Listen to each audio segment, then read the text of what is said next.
This is a presentation of Northeast Streaming Sports. You're listening to TGI Sports Talk with your host, Keith Angle, on Northeast Streaming Sports.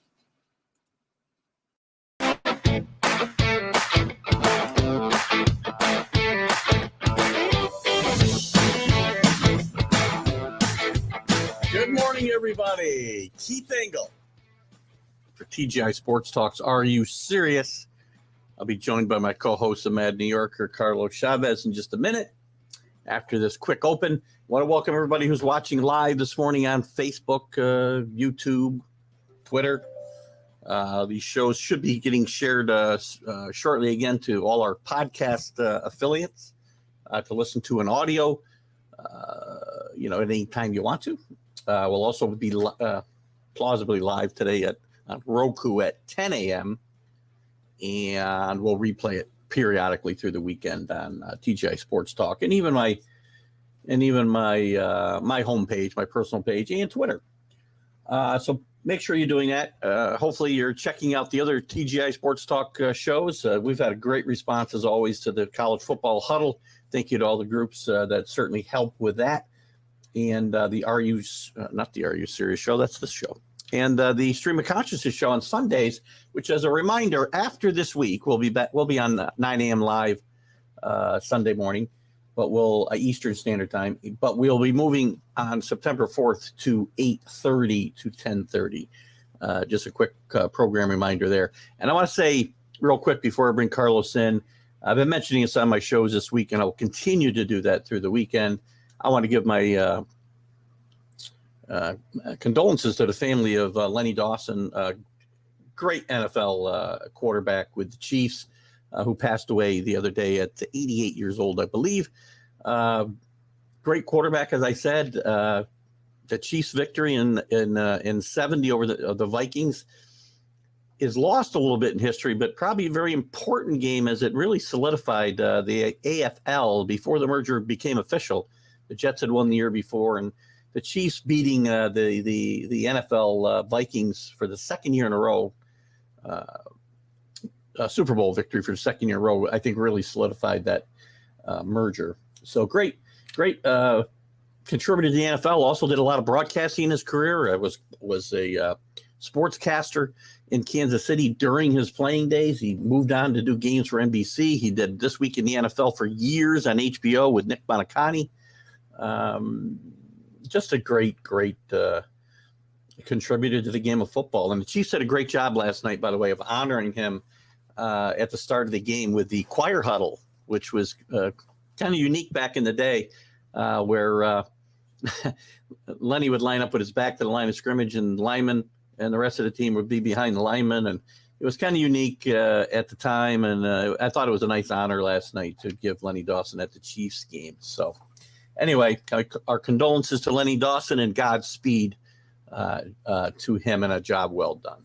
We'll talk about some stuff today. We're going to talk about some news and some important things around Major League Baseball pennant races. And I got one topic I'm sure that Carlos and I will disagree on a lot. We'll also talk about the new baseball schedule, which I think is just an atrocious nightmare. And maybe we'll talk a little Kevin Durant and how did him and the Nets possibly go forward. But let's bring in our co-host, Carlos Chavez, a Mad New Yorker. Good morning, Carlos. Morning, Keith. Good morning, everybody. Happy Friday. Great to have you with us today. We got a lot to chat about, obviously, and Yankees are back on a good streak out on the West Coast. Maybe some bad news, but I think it's a little much ado about nothing. I've got a theory on the Nestor Cortez shutdown here, if you will, injury. Right. And we'll talk about some of the things to watch for in September. I think what the important stories will be for the contenders, and as I said, we'll get into some other stuff as well. Anything you want to give us to start the show off this morning, or we can dive right into it? Your call. No, let's get to it. All right. Good words on Lawson, and you're correct. He was a good piece of. He was an intricate part in the history of the merger, and he'll be missed by many, and I just I think that the older that we get, the more and more we're seeing some of these guys pass. It's it's getting it's a jolt of reality, right? We won't be here forever, and we have to go ahead and enjoy every minute we can, and I just try to be positive, man. Great point. At my age, it's happening even more. I mean, a lot of the guy, and Lenny Dawson was a guy that I really enjoyed watching as a kid. He's one of the first quarterbacks that I said, that guy is good. Because the Chiefs, by the way, from a football perspective, real quickly, the Chiefs were doing things back then that nobody else was doing on offense. Right. They were moving guys around, different formations. The Cowboys did some of it. But they're doing things that teams today are doing back, in the 70s, 60s and 70s. So had the quick passes, the shifts, and and even the throwing before, like, throwing on a run, like those things are things that a lot of people just don't take in consideration how much football's changed. So those plays that they ran were a lot better than the Shanahan plays, for sure. Well, there you go. You even in a memoriam to Lenny Dawson, you find a way to take a shot at the Shanahans. You are consistent as anything, let me tell you. So anyway, rest in peace, Lenny Dawson. You guys did a great job. You and Hank Stram were innovators in this game, for sure. For sure, yeah. Let's talk about some Major League Baseball. We got the pennant races. We're going to be, by the time we get back on the air again next week, we'll be into September. And, the pennant races are heating up, but not much in the division races. The Yankees, I think, will be okay. I mean, it was getting a little dicey last weekend, but they righted the ship a little bit, and they've got a weekend series against the A's and a series against the Angels. Hopefully they can get themselves totally righted if they're not there yet. Stanton came back last night. As we said, Cortez goes down for, a short period of time, but the Yankees that race probably won't be a race. And we'll go back to the Yankees and their situation in a second. The American League Central is starting to heat up, come into play. The team formerly known as the Indians have now opened up a 4-game lead over both the Twins, who are collapsing, and the White Sox, who they'll probably break up after this year. Yeah. The West is done. The race for the American League best record, which will come into play in the playoffs if the Yankees and Astros should face off, as we think they will. I still think they will. 4-game lead for the Astros. National League East, very tight. That's going to be a good division race. Central now is starting to look like a runaway as the Cubs are winning 7 in a row. Yeah, well, that'll give them nice momentum for 2023. They're not going anywhere this year, obviously. It's just good to see them, weather that storm that they had going over there with the, changing of the guards and the, getting these young guys in, moving players around. So it's good to see the Cubs be competitive, for sure. It is. And the West is obviously a runaway, with the Dodgers up 19.5 over the Padres, who just cannot get out of their own way, in my mind. They're going to be lucky to hold on to a wild card races spot. That's where the real races are, right? We've got a good race in the National League East. The rest, they could still tighten up. But the wild card races are where the interest is really going to be. Yeah, we got 36 to 35 games, depending on the teams. Yeah. And that's not a lot. If you think about it, that's gonna go quick, especially in baseball. The last 2 weeks, heading into once you head into after Labor Day weekend, you head into the rush of things and teams trying to make sure that they're in a better standing. And as far as we want to go first, the Yankees and Mets. Yeah, we can start. We can start with the Yankees, since we had some back and forth on their situation last night. As I said, Stanton comes off the DL, which is very important because Judge hasn't been pitched to in about a month. Right. And he's still done a very good job of staying within himself and not chasing pitches and whatnot. Right. Stanton's going to provide a lot of protection for him, and at the same time, Nestor Cortez. I think this might be just a ploy to give him a little bit of extra rest. Myself, I don't think he's hurt that bad. He was on the field before doing all the pitching pregame stuff with the other pitchers. So I do not think this is a serious thing, and it might even be a injury that may not really be an injury. Well, since we last spoke, the Yankees were at home. They beat up on the Mets. It wasn't really a beat down. Those 2 games were close. to the final, final last two innings. That those games could have gone either way. Credit to the pitching the Yankees have put out on the mound. I did not think Herman was a good was a smart bet to go out and just put him right after coming back from injury. But other than his first start, he's pitched pretty well.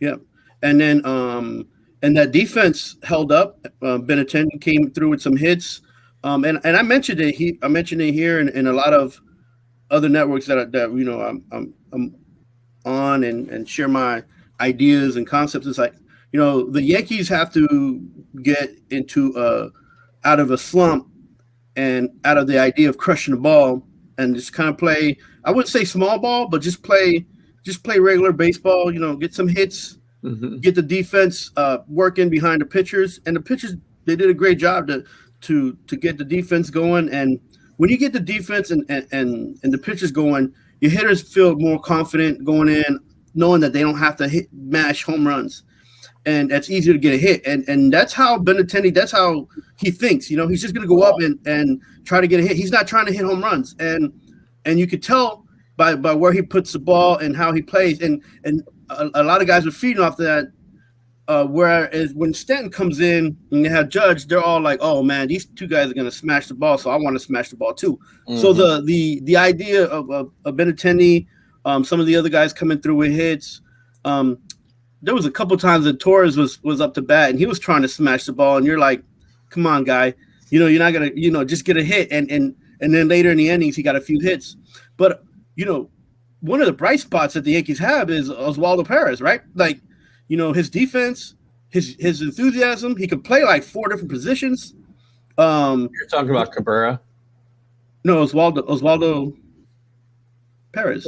Cabrera. Oh, Cabrera. I'm sorry. Yeah, Oswaldo Cabrera. Yeah, I'm sorry about that. Yeah. He's a bright spot that a lot of guys need to understand that if he wasn't in this situation in the lineup, you weren't going to get that same energy and that same mindset to be there every day like Torres. Torres was benched for the first game of the Mets series for a reason. And credit to Boone to keep Cabrera on the field somehow or another, because the kid can play and he wants to play, and you need that energy, and you need that mindset to just go out there and just try to hit the ball, try to get it in play. You don't need to play smash ball right now because it's not going to help you, especially if you're in a slump and you can't hit anything. So and now that Stanton's back, I just hope that idea and that mindset doesn't change, and that these guys just kind of like just try to get back and out of that mentality that they have to hit a home run to win games, because that team is so athletic and it has so much depth defensive wise, and the pitching isn't it's not balanced up very well, that they're gonna have to depend on that defense and those former Gold Glovers and those guys that are former great infielders, like whatever you want to call them, like they all need to get together and work together and be on the same page. And their defense is about to get better with Harrison Bader gets back here in September as well. Yeah, but you got to play with what you got, right? And that's why you bench guys like Hicks, who Boone has had a love affair with since he's been here, and I never understood it. And I'm glad to see he's finally realized Aaron Hicks is not going to help this team. Right. I mean, not defensively and not with the stick right now, because he's not. He's not on for a while. But what's really shocking is how bad a defensive player he's become. He was a good defensive player at one time. Yeah, and I think to be honest with you, his mentality hasn't been the same since after the injury, recovered from the injury, and on top of that, he started a new family, and there's probably a lot more that we could probably pinpoint, and that's not up to us, but as fans, as followers, we want to watch good baseball. A guy like that, if a kid did that, he'd get sent back to the minors. And I don't understand why he hasn't been sent down. I think he's out of options. I don't think they can send him down. I think that's the deal. Well, you got to do something with those kind of guys, right? And keeping them on the roster is only limiting your depth. So, and then with when you're talking about Nestor, I kept saying that the Yankees need to get more pitching. They should have traded Torres for more pitching, just for depth. just to have in the bullpen, and now it's showing up. Now that's coming up, right? Because these guys, these guys are getting hurt, right? So the story came down yesterday that the Yankees were very close at the trading deadline to trading Torres to Miami for Lopez, who hasn't pitched well since the deadline. It's probably a good thing they didn't make that trade. Both teams are probably better off they didn't make that trade because Torres hasn't played well. He said about 188 since the deadline, and Lopez hasn't pitched well. He's had a dead arm. But the Yankees. But I mentioned it here, and in a lot of places, he hasn't played a full season, so it's not something that you could just slide right in and just be like, okay, I'm good. And no, you got to work your way into that situation. So, we'll see where that situation goes and how they handle that. And so far though, their pitching has has been good. And their defense has been even better. Yeah. And the fact that those two are balancing out can balance out the hitting if they change their mindset. And like I said, you can't with those Yankees. Maybe you can't play small ball, but you got to play baseball, and you got to get yourself out of a slump. So. To Alan's point here, I would not go back and veto the Jordan Montgomery trade because I think Bader's going to help this team in September and in the playoffs. And as well as Jordan Montgomery has pitched, and there's no way anybody could tell me they knew he was going to go there and be 4-0 with a .34 ERA. Nobody can. If you tell me that, you're lying to me. Well, but that wouldn't change the fact that he likely wasn't even going to be on the postseason roster. So, and Clark Schmidt's pitched well. He's going to do okay. I think he's going to get the start. Maybe Sunday in Cortez's spot. Maybe it's Monday. I'm not sure. But Clark's pitched well. Herman's pitched well. So missing Montgomery is not a problem that the Yankees can't overcome. Their issues were deeper than that. It's the bullpen, and it's, the offense, as you talked about. Now the Benintendi coming around. Mm-hmm. He's played really great, by the way, during this win streak. And he had 3 hits again last night. He's playing like he should. There was an adjustment period for him, I think, and I think he's through it now. And this team, well, I was starting to get worried that we're going to see some kind of monumental collapse. They're starting to right the ship, and I like what I see. In the last game Schultz played, he almost gave in to the Mets, just whacking the ball away and getting the high pitch count on him. Who was that? Schultz. Oh, Schmidt. Yeah, Schmidt. When he pitched 3 innings through 60 pitches, I've been, and you talk about kids all the time. I've been high on Clark Schmidt for the last 3 years. He's had some injury issues. Yankees sent him to the minor leagues to stretch him out here earlier in the year so that he could start games or pitch in long relief. I think he's going to be a key arm in that bullpen, or he's probably not going to start in the postseason, right? But he'll be a key arm, I think, in that bullpen in the postseason. Yeah, and I'm not sure how much Peralta's got left in him, but what he did put down the last game with the Mets, he shut him down and he made Lindor chase. Yeah, he pitched well. Those last few pitches, and that wasn't. You saw how Lindor was swinging the bat. You had bases loaded, like you didn't really have to swing for the fences, but he was, he was trying to be a hero, and that backfired on him. So. Well, it's going to be very interesting to see what Boone does with this bullpen and the closing situation, particularly because it's even if Holmes comes back, I think it's going to be whoever the hot hand is and matchups, and because you're going to see he's used Loizaga there lately. He's used Mazzullo. I can't think of the kid's name. Mazzullo, I think is. I'm pretty close. He's pitched really, really well. Mm-hmm. I'm interested to see the kid they brought up last night pitch because. They showed some highlights of him at Scranton Wilkes-Barre. This kid has got a slider that moves like nothing I've ever seen before. Looks like a wiffle ball when he's throwing it. So he'll be interesting to see. And he pitches in the high 90s as well. So yeah, and Yankee fans have to kind of like push the brakes a little bit. Right now is a time where they're trying to see what they can put together to organize themselves for a playoff run. Maybe rest some of these guys, maybe try to get them some more innings. It's a toss up and it's going to be kind of irritating to watch and to kind of see on paper. But, that offense is strong enough to, like I said, to keep them in play as long as they change their mindset that they got to smash the ball, because you can't play smash ball right now. You got to play smart ball right now and stay out of those slumps, Alan, I'll get to that question in a second. I want to stay in the American League. We'll go through the rest of the American League real quick. We talk about the playoffs, and the Astros have a 4-game lead, playing really good baseball again. They had a little lull after the trade deadline as well, but they're playing well.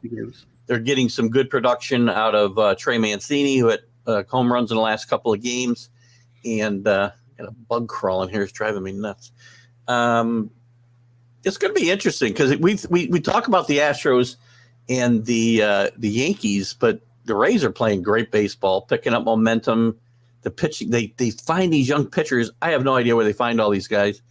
They're going to be dangerous. The Jays have played better, and you got the Mariners who you can't look out. You can't just dismiss them either. So it's going to be kind of interesting when we get to this, get to the playoffs, and I think the division winner that has to play in this wild card round is going to be, which is likely going to be Cleveland or Minnesota, whoever it is. Not likely, going to be. It's 11 games they're behind the Yankees. They're going to be at a disadvantage, and I think the wild card team that plays the Indians, which right now I think would be the Mariners, will win that series right now as it stands today. I'm not buying the Indians. I think that division is so weak. The Twins have just given up. Right. And I think Rocco Baldelli might be in trouble there. And Tony La Russa is playing out his last days as the manager of the Chicago White Sox, by the way, as well. They're going to bust this team up, I think. They're not going anywhere. So anything in the American League that strikes your interest either now or getting ready for the playoffs? I think the Mariners will probably be the team to beat out maybe a team like Cleveland. They have actually a lot more depth than Cleveland does. Yeah. The only problem they have is their pitching is not consistent. But that's everywhere. That's the problem right now in all of baseball is the pitching is not, where you want it to be, and you might have 2-3 pieces, but you need like 4 or 5, right, for the playoffs, and to get you through. But we'll see. We'll see. This is baseball. You can't play these games on paper, right? Yeah, exactly. And I'm not a big fan of the expanded playoffs, but I think it's going to be very exciting. These wild card games, I think, are series, I should say, because there's going to be 3 games. And remember, the team with the worst record plays no home games. Every game's going to be played at the team with the better record. That might help some teams because the weather now is getting colder, and possibly, like I told somebody, the other day, even on the shows, it's like, if the Mets have to go to San Diego and play, man, they're not gonna play bad. They're gonna play better because the weather here in New York stinks. That's a better. First of all, the Mets. Well, they could end up playing them. I'm just saying, like an example of that. I think it's a bigger disadvantage for the Padres. I have to come and play in New York in the cold than it is an advantage for the Mets to go play in the heat. I would say. Just my thoughts. All I know is that it would. If they play it in milder weather and more consistent weather, that both teams will you'll see better baseball than if you have a team travel to a cold place, So before we leave the American League, we've got to get Alan in his Rangers. Ranger comment in here. We know Texas is out of it. They made some serious mistakes at the trade deadline, which I will continue to harp on, and that's probably why they made the changes they had to make in the front office. But yes, Garcia and Lowe have played very well. So listen, Garcia's on a 21-game hit streak, which I think is the longest in Major League Baseball this year. So kudos to them. Maybe they've got something going here, Alan. I've told you that in the past. I just think they got a year ahead of themselves with the big signings of Seager and Simeon. And this team will probably be okay going forward. Probably made a big mistake not trading Martin Perez and getting some prospects. But, I mean – Keith, this happens in every league, right? Like a coach gets fired, the team's not doing that well, and the players that see an opportunity, they bite down, they start gridding out some good games, so that way contractual reasons next season they either get a better contract or they move on from the team, right? So yeah, I've said since the trade deadline and before, I've said before, these teams. Especially teams that are out of it. I mean, I get it. Yankees aren't changing Aaron Judge, even though he's going to be a free agent in the offseason. But if you're a team like the Rangers or whatever team that's out of it this year, and you got the Red Sox, They got pending free agents. You know they're going to let them reach free agency and then negotiate with them. You're crazy not to trade them and get some value for them and then go negotiate with them anyway in the offseason. So it's a smooth business deal when you don't get rid of those players, for the fact that you're actually giving the fans the idea that there might be an opportunity for them to come back because they still got some of these players on the team. But other teams have shown you that model I just mentioned works. The Yankees have done it with did it with Chapman, and they were able to get Torres and some other useful bodies and bring them back in the offseason. So it does work. It does work, but a lot of teams don't have the advantage that the Yankees have, which is their namesake, right? And the idea that they're always in the hunt for a championship run, some way, format, or shape, So it can happen. You can get your players back, but it's easier for a team to keep on their players and maybe use them as trade bait and try to better the team in other ways. And on top of that, it allows the teams to still kind of make some kind of income in the last few weeks of the season, because you got a player with the name on it, on the jersey, and you got to come on. I mean, in the 80s, it happened with Sammy Sosa, right? Where the Cubs were terrible, and then Kerry Wood started playing well in the middle of the season, and then Sosa was hitting home runs, and and they actually got an opportunity. I wonder why he started hitting those home runs. That's a different picture, show, though. So hey, that it still happened. You can't. Anyway, I'm pretty excited, and again, I don't normally I'm not excited about the expanded playoffs, but I'm stick with the American League for a second. I'm really excited. Right now, we would be seeing Rays against Jays, Indians against Mariners in that wild card round, and that's a pretty good matchup. And I think we'll see the same kind of thing as we move into the National League as well. So let's move there now. The Mets lead has shrunk very quickly after they had really good series, two good series against the Braves here a couple of weeks ago, bookend with a series in the middle that I don't remember who they played. But they had a 7-game lead coming out of that. It's down to 2. It was at 1.5, actually. I think the Braves were off yesterday. The Mets got a win. No, the Rays played yesterday. Anyway, I'm not sure how it got to 2 games. It was 1.5 yesterday. So the Mets played the Philadelphia Phillies. Yeah, maybe the Phillies won yesterday, so there wasn't. I don't know who the Mets played. I forget now. No, the Mets last night, they played the Colorado Rockies. Yeah. So anyway, the lead's down to 2. The Braves are playing some really good baseball, 8-2 again. So they had a little swoon during that couple of Mets series, but since then they've been playing some great baseball. Their pitching's really gotten straightened out, except for Ian Anderson, who they sent to the minors to get some work in. He'll probably be back and be part of the bullpen maybe in the playoffs. But this is going to be the one division race that's going to be very, very interesting. And Ken Scherzer and DeGrom, I think the Mets are going to probably give DeGrom a few, like they did this week. He didn't pitch against the Yankees. They bumped him a day or two just to give him a little extra time in between starts. I think you'll see that in September with him a little bit as well. He did get the win last night, by the way. They scored a couple of runs. They actually got 2 runs for him, and they won the game. So. Well, Pete Alonso had a 2-run homer, right? Yeah.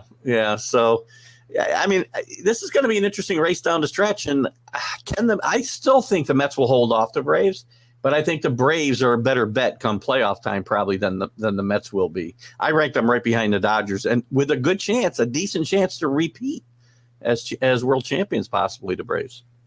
Well, the Mets right now are all they have to do is just kind of put their head down and just play baseball and not worry about what the race is.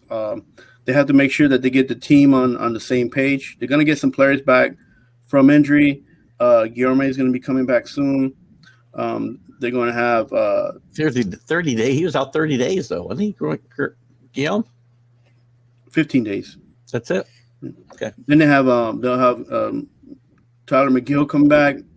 They still got May that's kind of recuperating. Ottavino, who he shut out the last inning for the last night. So the pitching is okay. I mentioned it, and I've been saying this. I don't care if DeGrom doesn't come back till the Mets are in the playoffs, and age does it has its effects. Even if you look what Dusty Baker did to Verlander, like you can ride a horse so much, but you don't want to ride him to the bone because you might get another Santana situation going on, and you don't want that. So, What do you do to him? He's going to win a Cy Young Award this year. he shut him down before. He shut him down at about 70 pitches, 80 pitches. Oh, all right. Well, they're going to save his arm a little bit. I mean, he's 38 years old, so that's fine. Exactly. So, those two hot guns that we got, they're good to have. But again, we got they're going to see what how Taiwan Walker is going to come through with his recent injury, trying to recuperate from that. Carrasco's still out, so they have certain pieces to move around. Same thing with like the Yankees. They're gonna figure out something before the matchups come out for the playoffs. So interesting team here in this division. They aren't going to win a division, but they're now got a 4-game lead over the Brewers. The Brewers are the last team out of the wild card picture in the NL. The Phillies, they're getting really good pitching from Nola. They're getting good pitching from Wheeler. They're going to get Bryce Harper back tonight, I believe. About a week ahead of schedule. He can only DH, but I think this is the type of thing that can give this team a huge emotional lift. They're a flawed team. They'd be much better off if Harper could play right field because their defense is not good anywhere, especially in the outfield, especially with Marsh out. But this Phillies team is very intriguing as they've been streaky, but they've been very good since Rob Thompson took over for Joe Girardi. And you know what? I think the team is actually not that bad defensively. They don't get good breaks, and being a younger team, not everybody who's they haven't been playing together consistently because some of these guys have just been shifted around coming up from the minors. But they're a scary team, and the one thing that they do miss and they're lacking is the depth in the bullpen.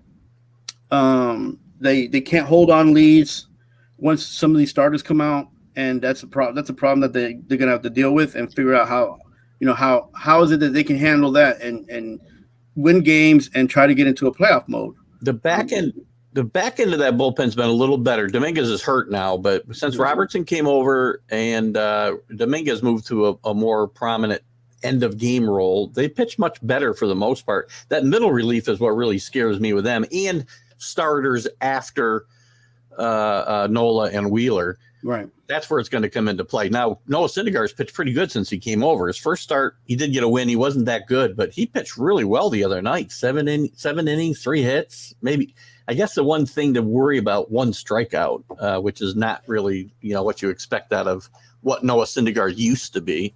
Well, even when he was with the Mets before he'd get injured, he's more of a ground ball type of pitcher, a pop out because of the strength that he uses. He uses strength instead of like trying to pinpoint pitches instead of accuracy and try to use that speed on pitching the ball. But I mean, I feel like he's the same guy that the Mets let go, and he doesn't have the stuff he had then. I saw him pitch a couple of times. He's a little bit older now. He's gone through a couple injuries. Yeah, he's pitched better without a T-shirt on Instagram than he's pitched, for the Phillies so far. But I think he just needs to get pitching more innings if I'm the Phillies, I'd forget about putting him as a starter and just put him in a middle relief just to get a couple, I think I said to you, and I know I said to the Philly sports guy too on a couple of shows, that Syndergaard is a guy who could help the Phillies in the playoffs, both starting and relieving, because he's got experience doing both. He pitched out of the bullpen with the Mets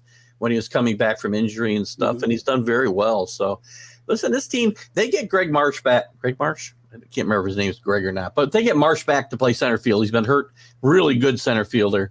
And Harper comes back. He was killing it in his rehab stint. If he comes back reasonably effective and close to 100%, this team's going to be interesting in any series they match up with. They're going to have to score runs to win. They got a lot of energy.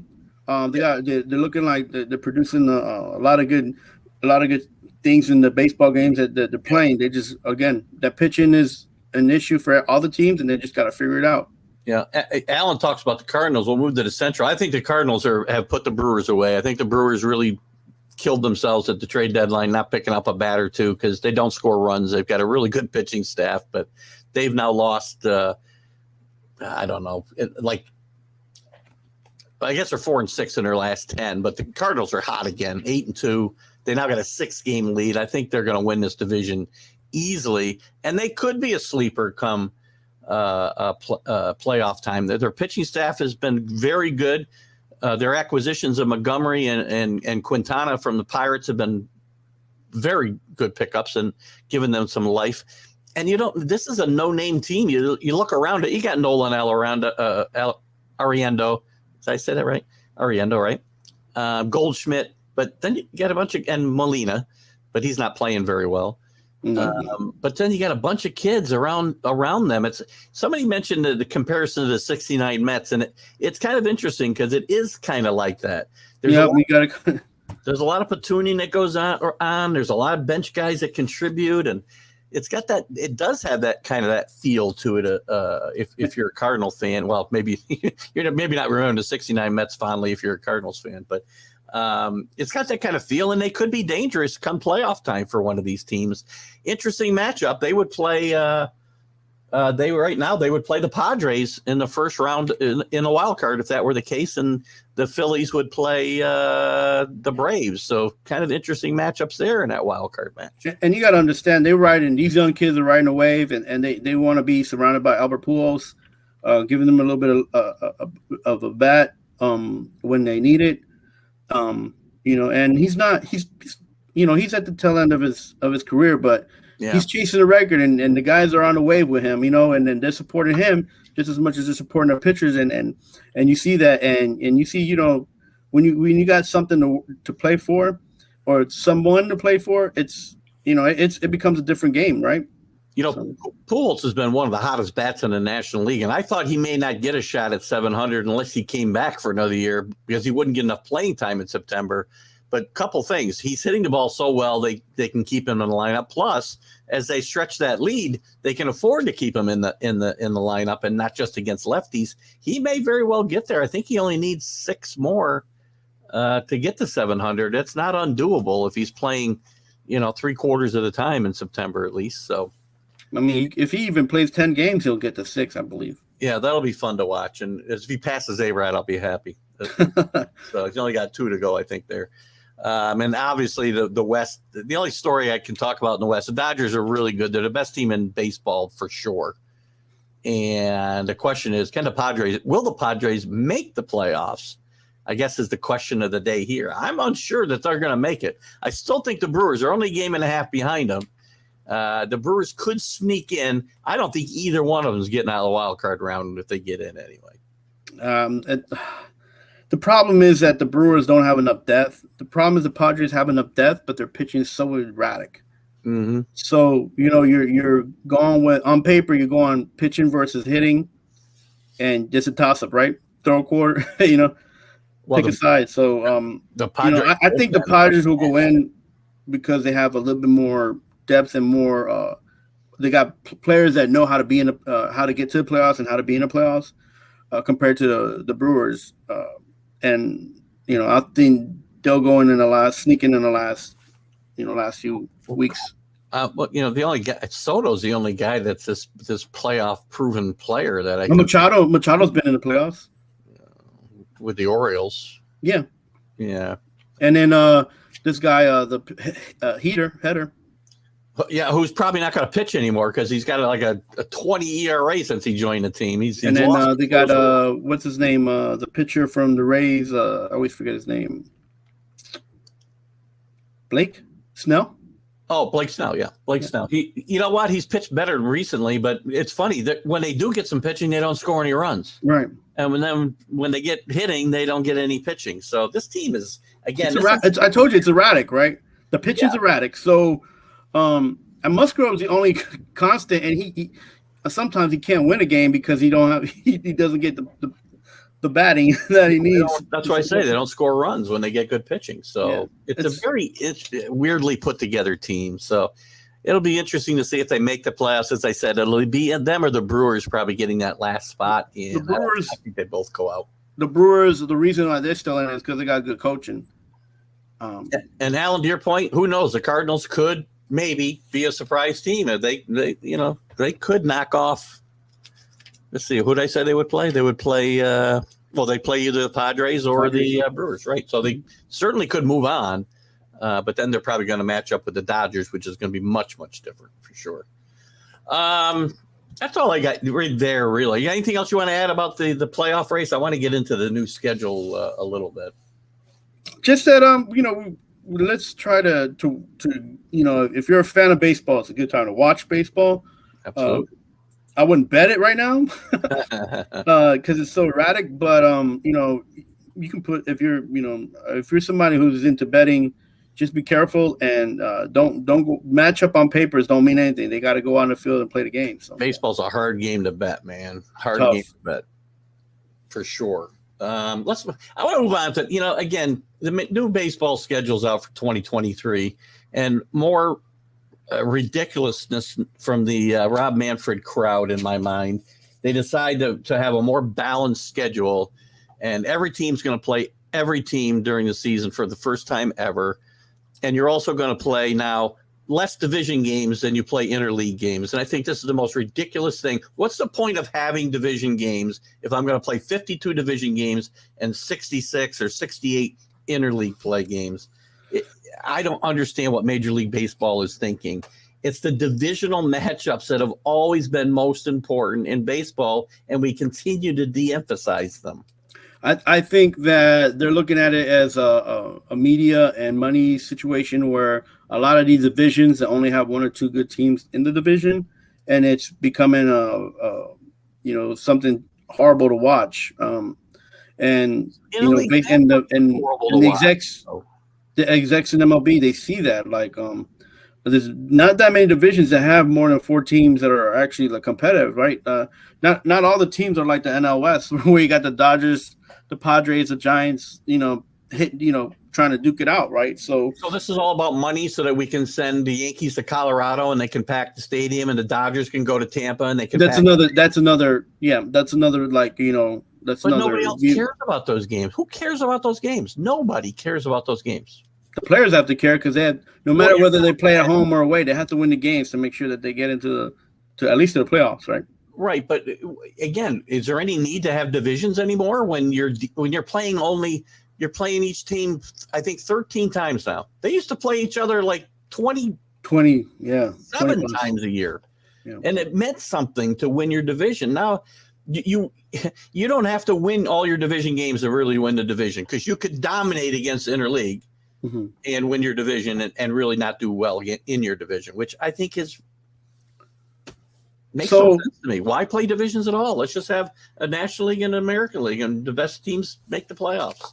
So essentially, one of the things that people were discussing, even recently, has been the interleague play of the Mets and the Yankees, right? Well, that's the Subway Series, that's interest, right? But the Subway Series, right? And how some of as much as the games were sold out at both stadiums, the amount of people watching them on TV were like, man, it wasn't a good fit for outside of New York regional sports, because those guys playing each other didn't really affect anything except for the teams having to win for their own to try to get over 90 wins, 100 wins, whatever they're trying to do, because they're not divisional games. And so if you're not from New York, you don't care about that game. For the most part, right? Because the problem is that wasn't good TV, and that's the problem. And MLB has huge TV contracts, and if they're not getting ratings, they got to do other things, right? So, and if you're a smaller market, your division games should matter, and right now they're not mattering. So if you got a team like the Mets or the Yankees to come in to play to your smaller market, you'll get more eyes on the TV and on streaming, right? And I think that's what Major League Baseball right now, that's what their concern is, trying to get eyes on these games that are being streamed. I'm not staying up to watch them visit Colorado, and I don't care about that. So they're going to get less eyes. I'm not staying up for that game. I'm not staying up for the Yankees and Giants. I'm not staying up for the Yankees and whoever else is in a different time zone that doesn't matter to me. I want to watch division baseball. We talked about, and I had some discussions with people in some groups that were talking about the Yankees made such a mistake. They didn't hold back Cole or their best pitchers to pitch against the Mets. And I'm like, the Blue Jay series was much more important than the Mets series. Yeah, it's right? Again, you see those kind of things. That's going to be lessened now. They come into play, and that's what the Major League Baseball does want. They want to make sure that everybody who is a star in the team is shown on as being televised or streamed. Like, I don't know what to tell you, Keith. Like, you want to watch regional baseball, but there's so much Washington games with the Mets games and the Philly games, with Atlanta Braves. Like, there's only so much you can take of that junk, man. First of all, with the realignment of the divisions first, when this one goes back to when they had, we had a East and a West, and then we had a Central, and we lost traditional matchups that were really good rivalries, right? Mets and Cardinals were a great rivalry. The Pirates and the Mets was a great rivalry. Pirates and Mets. Yankees and Red Sox. Yankees Indians was a great series. I mean, they were very good, but Tigers and Yankees. We lose all of these things. Now we're going to lose them even more because I'm going to get more Yankees and Rockies and less Yankees and Red Sox. That's just crazy for baseball. It's a necessary evil for the small markets. Look, they realize this when they see that Tampa Bay. When they see Tampa Bay and Miami getting these Florida teams getting more people in the stadiums when these teams are not from their own division, right? So Tampa Bay plays when they're playing some of these teams like the Dodgers, man. That's a half a crowd they gain. When the Yankees go and play the Marlins, that stadium is full. So of Yankee fans. Yeah, I know, but what are you going to do when the Mets? There's more Mets fans at the Miami game than there are Marlin fans. Right.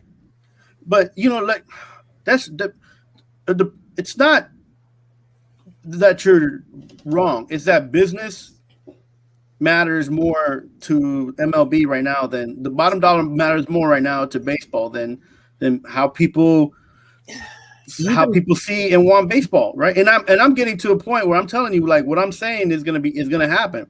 Baseball's gonna get split up into 2 seasons, man. It's gonna be a spring and a fall, and it's gonna happen because it also guys like me don't want to watch it at all. It's just too many games for the eyes to keep interested, and it's too many games for the players to even want to keep playing. No, it's not too many games for people to stay interested. And I think if you're coming up playing college ball or you're coming up playing in the minors, you're not playing 100 and some games. You're not.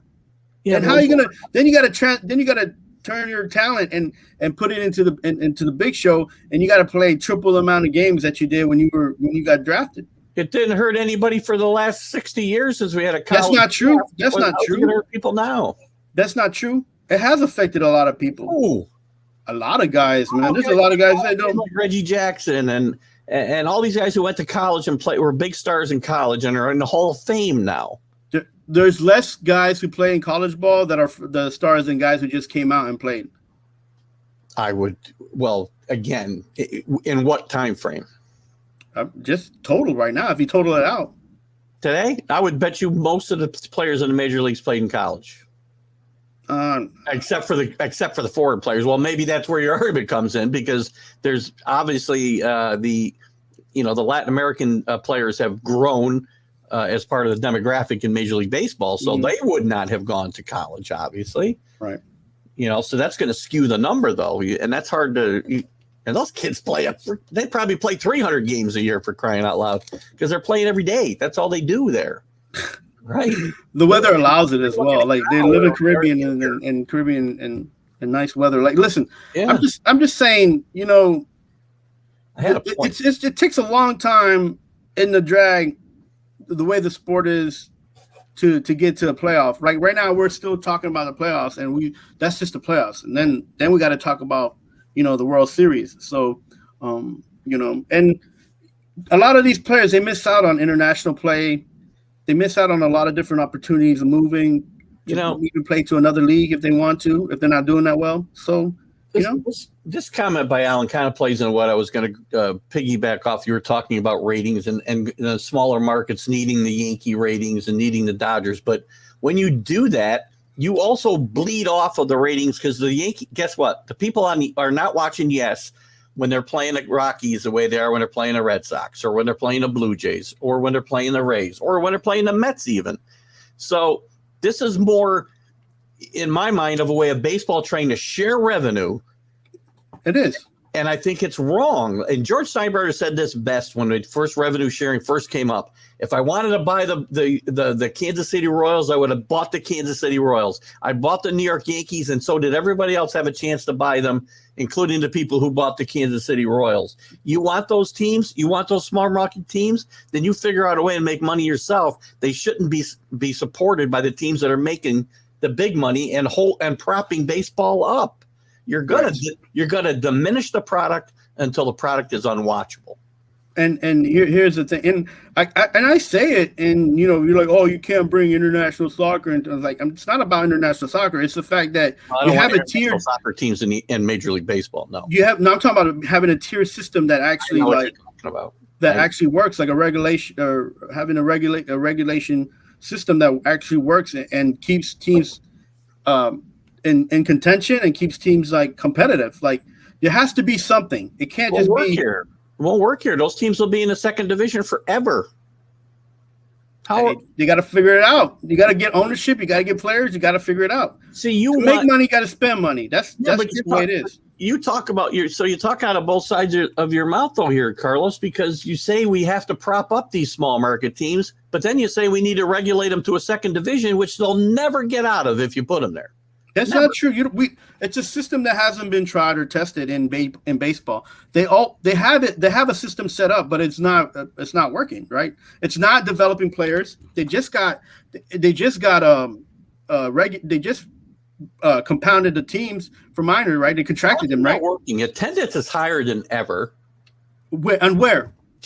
Almost everywhere. Well, there are in some of the smaller markets, it's not. But so move your team where the people will come and watch you. That's not how that works, man. That's the way it should work. But a lot of these teams are contracted to some of these cities and states for stadiums. If the Kansas City Royals and the Tampa Bay Rays and the Oakland A's can't draw fans, and they ought to be able to move their team someplace where they can. If you won't support the team, you should be able to up and move them. And the system that gives those teams and those owners money from the Yankees and from the Red Sox and the Dodgers doesn't work either, because those owners put the money in their pocket and they don't use it to make the teams better, which is what the system's set up to do. Well, so you got two problems there. That's partially what you're saying is partially there's some partial truth to what you're saying, but the reality is, for instance, the Oakland A's, people are trashing Oakland A's, but they're some of their minor leagues. I'm trashing the fans in Oakland. I'll trash the fans. Come out and watch your team. Yeah, well, some of the fans are watching the Oakland A's, and their minor league system is actually pretty decent. They have sold out their minor leagues more than they've even gotten half the people in the stadium for the major leagues. To my argument, people like but you're not. But if that minor league team was actually taking place of the Oakland A's team, you'd have a competitive team, and they'd be and nobody come out and watch them. What? When the A's win, guys don't come out and watch them. They won 3 straight championships in the 70s. They'd average about 7,000 a game during the regular season. Nobody would come out till the playoffs with winning teams. Oakland won't support baseball. It's been proven now for 50 years. And listen, I move them to Vegas. I don't understand the relationship with sports in California, because they always talk about media and population and all this, and I don't feel like it's true, because they've had so many issues with all their sports. So they say the populace and this and that and the average person, but there's more people in California who'd rather like go snow, go skiing or do other things than they can watch this sport. Dodgers do okay. Dodgers draw 3 million. No, they don't. Dodgers don't always do well. They draw 3 million a year. That's an average, but there's times where that stadium's empty. 3 million a year. And even Mookie Betts, even Betts tweeted out and had a shirt that said, "You guys come watch us play." Yeah. That's a great point. That's how Allen got his basketball team moved from Seattle, because fans didn't come out and watch even good teams play. You got to support. You know what? Everybody likes to get on teams for carpetbagging and leaving teams behind. But if you don't come out and support your team, you should just keep your mouth shut. I mean, listen, I like New York, but I watch them, but I'm not going to go out and buy tickets to support them in this I ridiculousness that's happening right now in their NFL teams. I'm not going to do it. Well, that's fine, but if the teams move, then don't complain that they moved. They play in Jersey. They don't even play in New York. Well, the football teams. I don't disagree with there. So I love the New York fans that think they're watching their own teams. Yeah, no, it's a headache. I mean, come on, Keith. You know, it's about money. It's about business, and unfortunately, who suffers? The players and the fans. The fans always suffer, always. But the players can always go to another team. Support your team. And look at you talk about the money, but again, it's not costing you the money to go to watch Oakland play as it is to watch the Mets play. You know that for a fact. I mean, I think that 20% of what it costs to go to a Yankee or a Met game. To be honest with you, I think if they had a cap on tickets, on how much tickets could cost and the food costs, there would be more fans going to games. Oh, without a doubt. But you also, even if you had like the Costco, IKEA type of mindset where you go and you go to a game, but it's not going to cost you $1 million, to to enjoy a season, So, yeah, a slice of pizza shouldn't be $15. A slice of pizza should cost like $2 or $3. And I think one of the teams in one of the cities that do it well is Atlanta. For their football team and their soccer team, for their baseball team, they kind of do what the Yankees do and up the prices. But that's. By the way, it's not just sports. I was at a concert at the Meadowlands 2 weekends ago for a 12-ounce beer. It cost me $15.95. Yeah. Are you kidding me? Same thing if I go to Saratoga Performing Arts Center up here. I'm paying $16 for a beer. Are you kidding me? Yeah. Oh my gosh. So I like that the airports in New York, they set a limit on pricing, on price gouging, right? You know that, right? Did you hear about that? Oh yeah. All New York airports are not allowed to price gauge because they're charging too much for things that these flyers they can't. But you can't do that for private venues like the Meadowlands and SPAC and places that have concerts and football games. They can do what they want, and mostly the concessionaires don't have anything to do with the team. Right, they're contracted out, right? Yeah, third parties. Yeah. So I don't know. It's a weird situation, and if fans don't come out and ticket prices get cut, well, they can't pay the players, and what happens then? I'm trying to understand how the streaming and the broadcasting and the media contracts work because it's going to get they keep getting higher. The leagues keep getting these contracts, but they have less and less viewership. So I don't understand how that's balancing out. Well, I don't know how they count the viewership either, right? Because, how do you know how many people are actually out there streaming it? It's not the same as over-the-air television. Again, it's very complicated. I'm sure they have ways to do it. No, and they add the ad space and all the time and, time for the ads being put in, all that is calculated. But I just don't, for me, it's like, I feel like there's more bad in this situation now in the future of sports than there is, Well, it's going to cost you more to do it, whether it's at home or at the stadium, for sure. Because to watch the marquee games, whether we're talking about, and we got to wrap it up here, but whether it's Major League Baseball, the NFL, college football, you're going to pay more to watch the elite games because they're going to get on streaming services. They're going to get on different places where you have to pay extra money to watch them. It's just the way it's going to be. It might be a la carte even. Who knows? You might pay per game. Right now, I have to pay like $60 just to watch the Yankees and the Mets play. Well, again, I guess I would. I have Amazon Prime, but if you don't have Prime, you can't watch the Yankees because they're on Prime every Friday night. Every Friday game is on Prime. So, I mean, look at whatever. Well, we didn't get to Kevin Durant today, but he'll wait. He's not going anywhere, obviously. Anyway, good conversation today. We'll be talking probably NFL football, I would think, next week as we get ready for the season, and a lot going forward, obviously, and there's lots of news there that we'll dive into as well. And Carlos, thank you for a great show today. And guys, we'll see you next Friday with this show, and I'll see you on Sunday with the Stream of Consciousness show. Have a great day. Have a great weekend. See you guys later.